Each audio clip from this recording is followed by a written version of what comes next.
بسم اللہ الرحمن الرحیم۔ السلام علیکم۔ آخری دعا کی قبولیت کا حیرت انگیز واقعہ۔ اس کا نام ڈاکٹر احمد تھا۔ وہ اپنے ملک کا معروف و مشہور طبیب تھا۔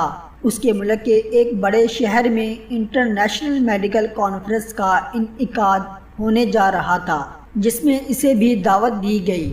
ڈاکٹر احمد کی خدمات کے پیش نظر فیصلہ ہوا کہ وہ اس کانفرنس میں مقالہ پڑھے گا اور اسے اعزازی شیلڈ اور سرٹیفکیٹ بھی دیا جائے گا۔ ڈاکٹر احمد اپنے گھر سے ایئرپورٹ کی طرف روانہ ہوا۔ ایئرپورٹ پر معمول کی چیکنگ کے بعد فوراً ہی وہ ہوائی جہاز میں سوار ہو گیا اور اس کی فلائٹ شیڈول کے مطابق پرواز کر گئی۔ کوئی آدھا پونا گھنٹے کے بعد ایئر ہوسٹس کی آواز سنائی دی۔ وہ اعلان کر رہی تھی، معزز حضرات، ہم معذرت خواہ ہیں کہ طیارے میں فنی خرابی کی وجہ سے مجبور ہو کر اسے قریبی ایئرپورٹ پر اتارا جا رہا ہے۔ ہمارے پاس اس کے سوا کوئی چارہ کار نہیں ہے۔ ڈاکٹر احمد کے لیے یہ اعلان نہایت تکلیف دہ اور چونکا دینے والا تھا۔ وہ کرسی سے اٹھا اور ایئرپورٹ کے اعلیٰ افسر کے پاس جا پہنچا۔ اپنا تعارف کروایا تو متعلقہ آفیسر نے جواب دیا، محترم ڈاکٹر صاحب، ہم آپ کی عزت اور قدر کرتے ہیں۔ ہمیں آپ کی اور دیگر مسافروں کی مشکلات کا بخوبی اندازہ ہے، لیکن یہ ہمارے بس کی بات نہیں اور نہ ہی نیا طیارہ فراہم کرنا میری ذمہ داری ہے۔ البتہ وہ شہر جہاں آپ کو کانفرنس میں شرکت کے لیے جانا ہے، زمینی راستے سے فقط 3-4 گھنٹے کی مسافت پر ہے۔ اگر آپ کو بہت جلدی ہے تو ایئرپورٹ سے کرایہ پر گاڑی حاصل کریں اور خود ڈرائیو کرتے ہوئے مطلوبہ شہر پہنچ جائیں۔ اس نے آفیسر کے مشورے کو پسند کیا اور کار کرایہ پر لے کر متعلقہ شہر کی جانب روانہ ہو گیا۔ اس نے کچھ ہی فاصلہ طے کیا تھا کہ اچانک موسم خراب ہونا شروع ہو گیا۔ دیکھتے ہی دیکھتے زوردار بارش شروع ہو گئی، اندھیرا چھا گیا اور آہستہ آہستہ وہ راہ بھٹکنے لگا۔ اس کی گاڑی کا رخ کسی غلط سمت مڑ گیا۔ 2 گھنٹے کی مسلسل ڈرائیونگ کے بعد اسے یقین ہو گیا کہ وہ راستے سے بھٹک چکا ہے۔ بھوک اور تھکاوٹ کا احساس بھی اسے ستانے لگا۔ وقت تیزی سے گزرتا چلا گیا اور رات کا اندھیرا پھیلنا شروع ہو گیا۔ وہ ایک چھوٹے سے گاؤں کے پاس سے گزرا اور غیر شعوری طور پر اپنی گاڑی ایک معمولی سے گھر کے سامنے روک دی۔ اس کا ہاتھ گھر کے دروازے پر تھا۔ وہ اسے کھٹکھٹا رہا تھا۔ اندر سے ایک بوڑھی عورت کی نحیف و ناتواں آواز سے کہا، بیٹا جو بھی ہو اندر آ جاؤ، دروازہ کھلا ہے۔ ڈاکٹر احمد گھر میں داخل ہوا تو دیکھا کہ ایک بوڑھی عورت متحرک کرسی پر بیٹھی ہے۔ ڈاکٹر نے کہا، اماں جی، میرے موبائل کی بیٹری ختم ہو چکی ہے، کیا میں آپ کا موبائل استعمال کر سکتا ہوں؟ بوڑھی عورت مسکرا کر کہنے لگی، بیٹے کون سے فون کی بات کر رہے ہو؟ شاید تمہیں معلوم نہیں کہ تم کہاں ہو۔ ہمارے ہاں بجلی ہے نہ ٹیلی فون۔ یہ تو ایک چھوٹا سا گاؤں ہے جہاں شہری سہولتوں کا کوئی تصور نہیں ہے۔ میرے بیٹے، وہ سامنے میز پر چائے اور کھانا رکھا ہے۔ لگتا ہے تم بھوکے اور پیاسے ہو، راستہ بھٹک گئے ہو۔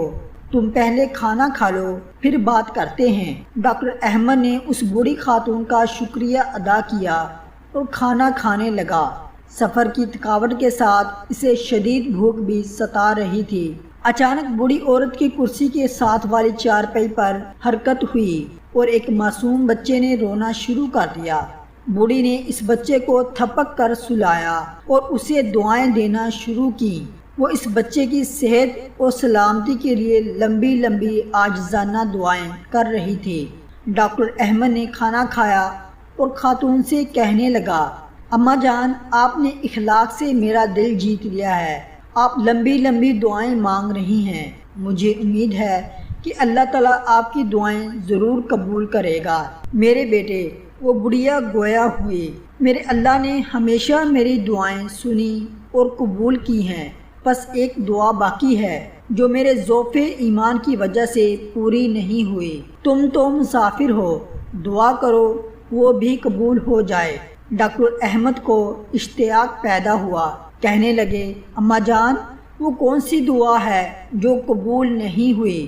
آپ مجھے اپنا کام بتائیں، میں آپ کے بیٹے کی طرح ہوں، انشاءاللہ اسے ضرور کروں گا۔ وہ خاتون کہنے لگی میرے عزیز بیٹے، وہ دعا اور خواہش میرے اپنے لیے نہیں بلکہ اس یتیم بچے کے لیے ہے جو میرا پوتا ہے۔ اس کے ماں باپ فوت ہو چکے ہیں اور اسے ہڈیوں کی ایک بیماری ہے جس کی وجہ سے یہ چلنے پھرنے سے معذور ہے۔ میں نے اس کے بہت علاج کروائے ہیں، بڑے بڑے ڈاکٹروں کے پاس لے کر گئی ہوں، مگر تمام اطباء اس کے علاج سے عاجز آ گئے ہیں۔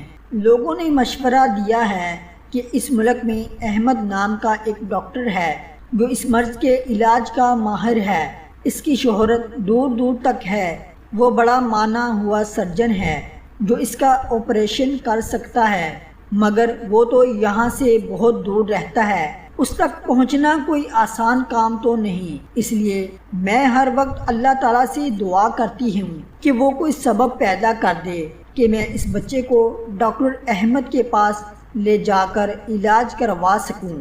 ہو سکتا ہے کہ اس یتیم بچے کو ڈاکٹر احمد کے ہاتھوں شفا مل جائے۔ ڈاکٹر احمد اپنے جذبات پر قابو نہ رکھ سکا، اس کی آنکھیں بھیگ چکی تھیں۔ رندی ہوئی آواز میں اس نے کہا اماں جان میرا طیارہ خراب ہوا، اللہ تعالیٰ نے مجھے گھیر گھار کر آپ کے گھر بھجوا دیا، آپ کی آخری دعا بھی قبول ہو چکی ہے۔ اللہ رب العزت نے ایسے اسباب مہیا فرما دیے ہیں کہ ڈاکٹر احمد خود چل کر آپ کے گھر آ گیا ہے۔ اب میں آپ کے پوتے کا اللہ نے چاہا تو پوری محنت اور توجہ سے علاج کروں گا۔ ویڈیو اچھی لگی تو اس کو زیادہ سے زیادہ شیئر کریں۔